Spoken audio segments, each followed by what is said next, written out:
everyone. Welcome to Just Read It. And I'm Caroline Miller, author of Gothic novels, I guess I'd call them.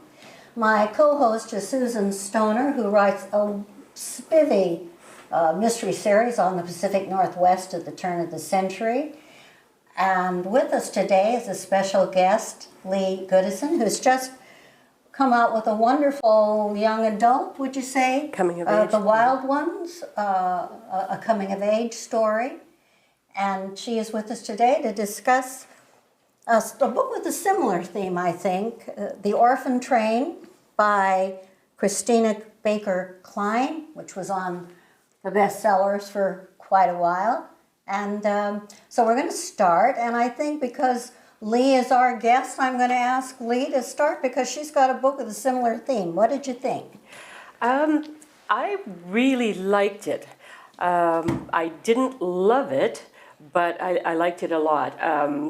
I found that the juxtaposition between the two point of view characters, Molly, the teenager, yes, who is going through the foster care system, and the parallel Vivian, the elderly person in the novel who she becomes acquainted with, that was fascinating. It was fun to switch between the two characters. It was a subject I didn't know anything about, orphan trains in the U.S.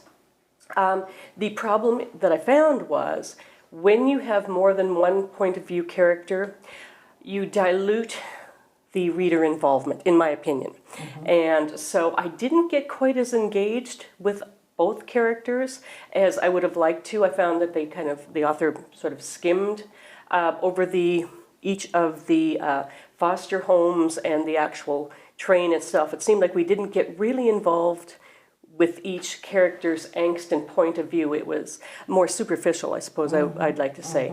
Mm-hmm. And I wasn't really involved with Molly, who was a bit of a hard-edged teenager and I believe 17. Mm-hmm. And so, she's looking at turning 18, which would be the time that she would be out of the foster care system.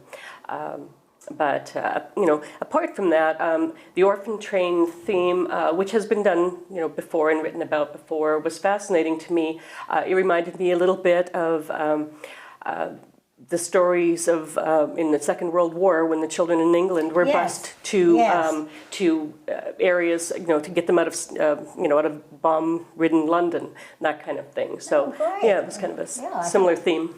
That's an interesting connection. I hadn't thought of that. Susan? I basically thought that it was a real gem of a book. It's a small book. Doesn't take long to read.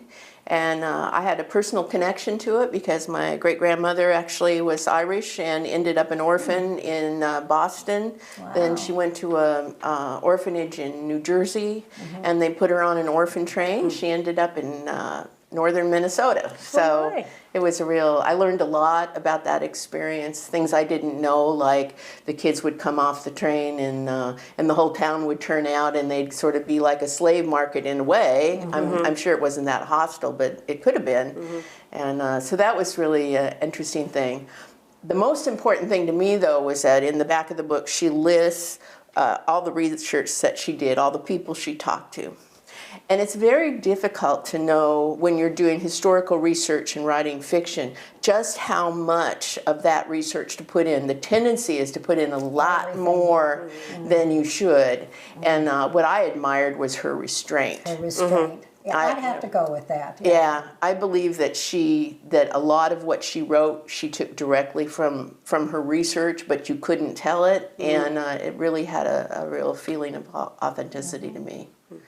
Well, gee, as the woman in the middle, I agree with both of you. I enjoyed the book. I liked it, and I'm afraid I'm one who did not know much about orphan trains, mm-hmm, except for, Anne of Green Gables?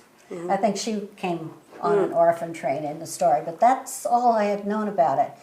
I thought the writing was so clean and pristine. Stylistically, it is flawless. I do agree with you, Leigh.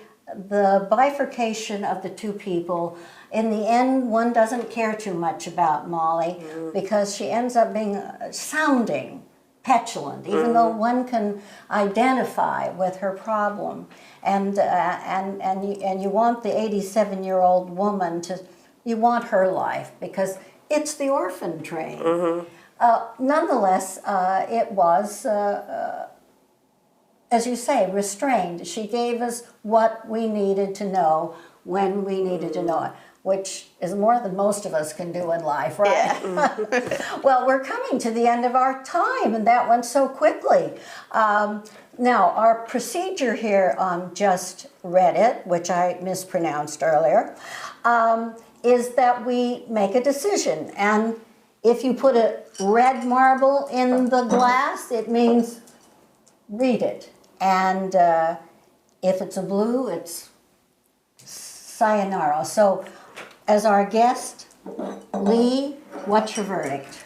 Well, I agreed with Sue that it is a gem of a book. I think the author could have gotten in a little more depth with the characters, but she had a lot of material to cover, which, as we know, and it was fascinating. I really enjoyed the read. I found it difficult to put down at times, mostly when I was in Vivian's viewpoint as opposed to Molly, the teenager. So I would recommend it. And going to recommend it. All right. Everything can have a flaw and still be beautiful. Right? In fact, the Japanese require it, I think. Susan? Not sure he wants us to keep moving the cup. I would say definitely read it, especially if you're interested in the experience of the orphan train.